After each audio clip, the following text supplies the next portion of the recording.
Residents in North Andros remain distraught as Hurricane Matthew has left most of them homeless. Still, they are grateful for the generosity of others who have gone out of their way to make life a little easier during a difficult and traumatic time.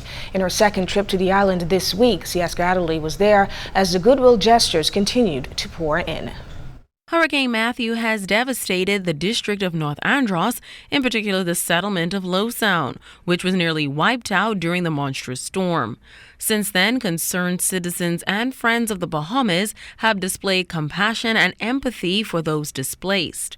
Island Administrator Ivan Ferguson says at this point, they're in no position to refuse any help. We are very, very grateful for the benevolence of the corporate community, the private sector, the government, by extension of NEMA, has been providing water, tarpaulin, medical supplies, and everything that you can think about. And even though some people may have complained, I don't think that there's ever a shortage of food supply for our people. What we have is extensive damage to roofs in other communities, and while it appears that most of the concentration is on Low Sound, the other outlying communities are still being assisted. On Wednesday, Captain Julio Castrillo out of Opelika, Florida, transported pallets of essentials for hurricane victims on board his plane. The items were then loaded onto a flatbed truck for distribution.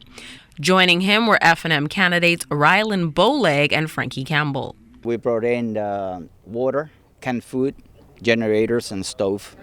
We want everyone to come together as one. You know, this is nothing political, but it's all helping each other. Our brother's keeper.